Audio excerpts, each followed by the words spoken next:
You're listening to the Cricket Podcast. Hello, everyone, and welcome back to part 2 of this episode of the Cricket Podcast. We're going to be doing our predictions for the Border Gavaskar Trophy.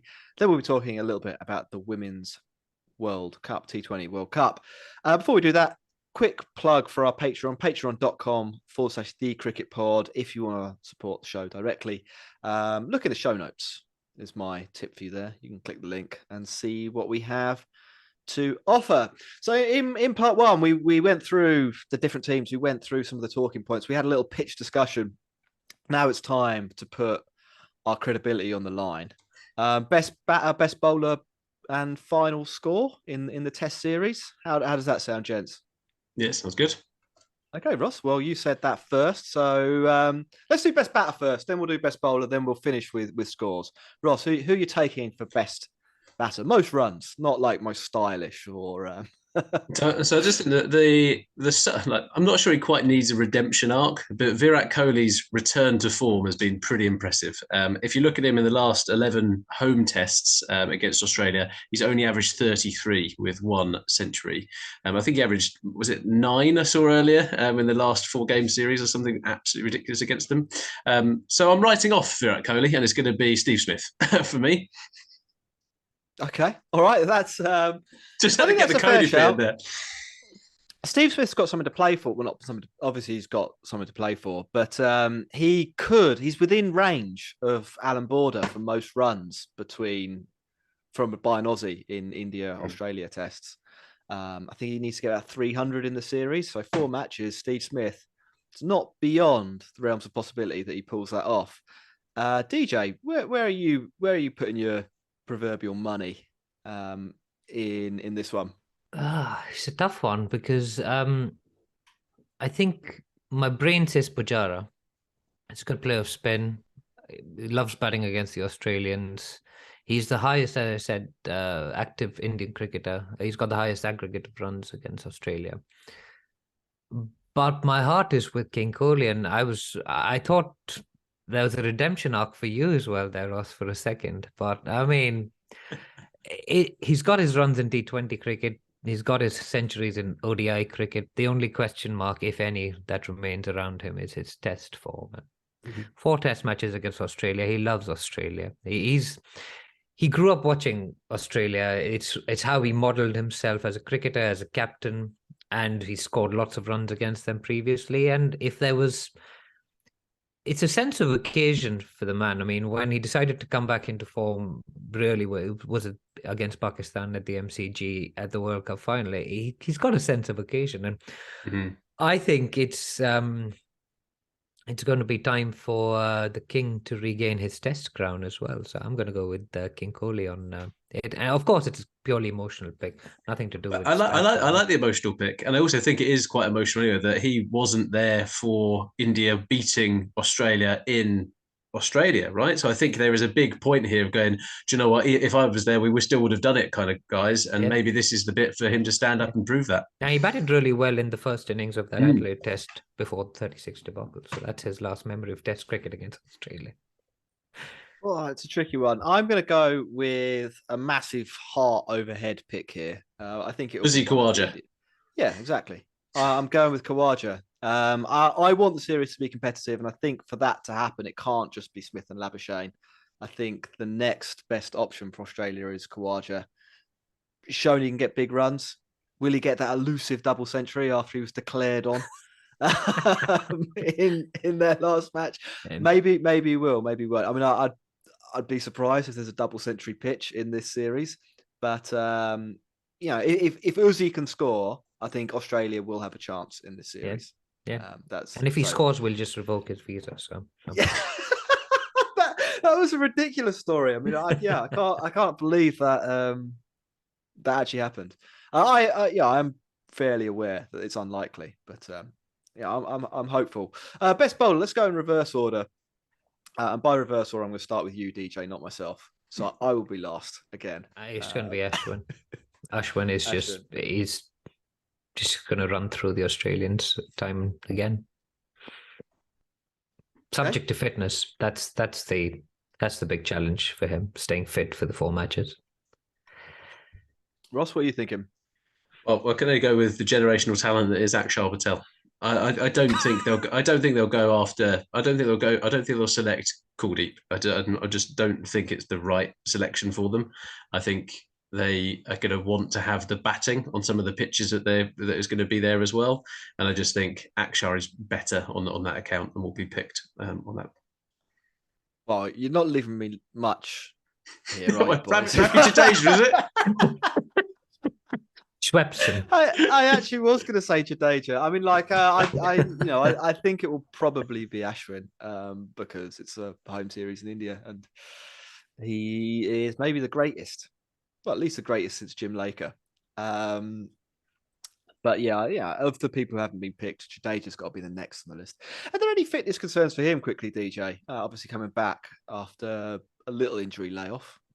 Yeah, he's been off for a few months now, but he played a first-class game last month, 20th of January or so, 24th, and he took 7 wickets in that Ranji Trophy game. In fact, it was an interesting game that there's another Jadeja in the same team, and all 10 wickets were taken by someone called Jadeja. Oh, nice. So it was 7 and 3, even split. Yeah, I saw he bowled about 40 odd overs as well, which is it's quite good. Good test for the first. Yeah, Cool. and don't write off Gary Lyon. I'm writing him off, and I think he bowls too slowly. Fair. So, yeah, that's my call on that one. Score predictions. Score Do you want to go with that one? Ross? I No, reckon you go first. 2-2. Yeah. 2-2. 2-2. I reckon Does that mean Sri Lanka can sneak into the World Test Championship final with a 2-0 away win in New Zealand? I think it might be. Is that the next prediction? After 2-2? the two most unlikely results in the last decade. DJ, Ross has gone 2-2. I'm going to stay consistent with my prediction on the pod. Okay, It's 4-0. It's the way the Australians used to predict the Ashes. I mean, go big or go home. So it's 4-0. Yeah. Honestly, I mean, they might sneak a test somewhere, but I think India are just too good on the batting front and the bowling front, and they're going to be that much better than Australia in each test match and each innings of each test match. And it's going to be hard for Australia to win, barring a complete brain fade by the Indian team. No, I'm going to go 3-1 in that case then, just to make things interesting. But 4-0, I think, is a pretty good shout. I think there will be results in probably all 4 of the games, barring some kind of global warming related aberration. That's it, isn't it? Border Gavaskar Trophy done. That kicks off on, I want to say Thursday. It is Thursday, yeah. It's Thursday. I think Max and I are going to do some after day, some kind of after day show on Friday. So we're upping our podcast output from 1 show a week over the last 6 weeks to 2. Yeah, really going for it. Yeah, T20 World Cup, the Women's T20 World Cup is about to kick off. There's some warm-ups going on at the moment. The Indian team got dismantled by Australia. With this, it's very hard to talk about this tournament and not just be like, oh, Australia are going to win, aren't they? Which is lucky for us, I think, because an even bigger story broke, I think late last week, Ross, with Dane van Niekerk, the South African star, being excluded from their team after failing a fitness test. Do you want to give us the key details there and what your thoughts were?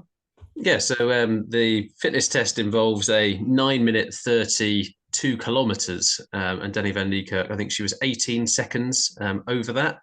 She was coming back from a broken ankle over the last kind of couple of years. She had kind of fitness concerns, and Cricket South Africa came out and said, we did absolutely everything we possibly could have done with Van Niekerk to get her back into this side. And what transpires is that wasn't entirely true. So obviously she's married to Marizana Kapp, a fellow South African player, and Dani van Niekerk was kind of there on her dime in the hotels and whatever else, and not really even training with Cricket South Africa, apparently, is what's been reported. And it feels to me a little bit like the Cricket South Africa board again is shooting itself in the foot. Like, it's one of those things where they get so much good press out of the SA20, the victory over England in the ODIs, and then when it comes to women's cricket, they've really let themselves down yet again, unfortunately. Not even really their dumbest story of the week. Did you see that they sent like an official notice to Graham Smith demanding that they get more credit for the success of the SA20? Well, it's just baffling. This is where the cricket administration, like, people are talking about at the moment, why the football regulator is coming in the Premier League. Like, literally, the cricket regulator is what's really needed. I think it's an interesting one. The Van Niekerk thing, not the demand for recognition thing. Obviously, it's disappointing for her that she didn't pass, and it's quite invasive. I think a lot of the coverage about it, like there's the injury layoff and a lot of speculation from people who aren't really qualified to speculate. So I'm not going to put my money where my mouth is, and I'm going to do some of that now. She failed on the track, and then they got asked to do it on the treadmill, and also couldn't do it there. I'm going to take maybe a slightly contrary view here, possibly for the sake of debate, but also because I think there is something to this, and I'm going to say that some of this I think has to fall on her. I was listening to Mark Butcher on a different podcast talking about this, and I think I kind of agree with him that the stipulation for this test wasn't a surprise. Like, they knew that they had to pass this threshold. The rest of the team clearly have, and she has arrived and hasn't been able to pass it.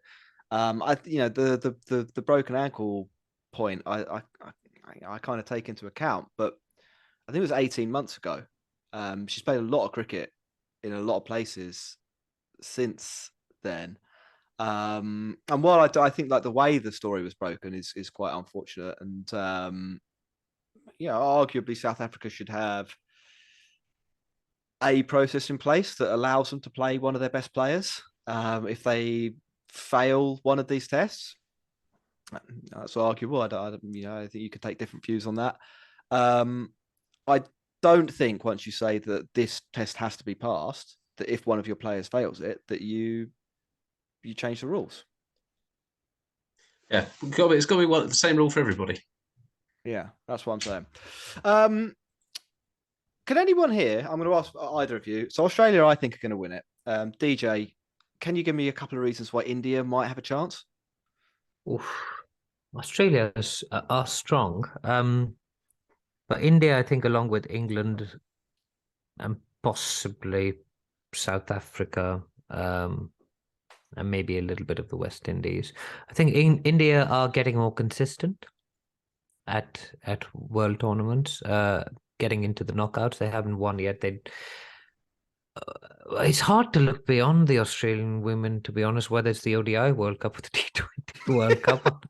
It's just like they've got this production line of awesome cricketers, and they are a little bit like where the men's team was in 2000, probably even greater. They probably got even more success than the men's side. And it's in South Africa, isn't it? Mm-hmm. So I can't see the Indian. Renika's okay, she bowls decent in swing. Shikha's okay, good in swing. But you haven't got anyone sort of express. Like South Africa got Shabnam Ismail, I think, who's pretty quick. But you need than you'd expect on those tracks. So I don't think spin's going to do it in this case, unfortunately. And that's how we'd beaten Australia in the last T20 World Cup. Yeah. With I think it was Radha Yadav that bowled leggies and took wickets. Oh, Poonam Yadav. I think it was Poonam Yadav actually that took all those wickets. I mean, speaking of that Australia men's team from the early 2000s, the 2003 World Cup, also in South Africa, is probably not a bad allegory for this one in terms of sort of where various teams are at in relation to Australia. I think it's quite possible that India get to the final and Get lose. thrashed. 360 Yeah. for 2. It's one of my worst childhood memories watching that final with Varun, who I run the podcast with. We both sat in front of the television as Ganguly won the toss and elected to bowl, and Zahir Khan came in and sledged Matthew Hayden in the first over. And that was the end of it. It was 360 for 2 as we watched. But anyway, I mean, in this day and age, you'd expect it to even be chased down. But back then, no one was getting close to 360. Yeah. Ross, any reasons for England fans to be hopeful? I think there are. Yeah, I think the conditions suit them. Yeah, I think T20, as we know, is a lottery. If you look at the last, and I'm sorry to be comparing it to the men's cricket, but if you look at the last T20 men's competition, 2 teams that didn't really deserve to be in the final ended up there, right, in Australia and New Zealand, just because of the high variance of the sport. I think because it is a little bit of a lottery, I think the variables probably favour England a little bit in these conditions. I think they have become a little bit braver with selection. Alice Capsey being back in the side following a collarbone break is a massive, massive advantage. And they seem to be playing with a bit more intent and a bit more freedom, which I think is exactly what they're looking for. Sophia Dunkley today hit a 15-ball half century, which hopefully is a sign of things to come, right? And I do think that they've still got the people like Nat Skyver-Brunt in the side. Sophie Eccleston is an incredible player. Lauren Bell as well. Really is going to trouble any batsman, I think, on there. And again, I think out of all of the teams at this World Cup, England are the ones that pose the most threat to Australia in these conditions. We all agree Australia are going to win.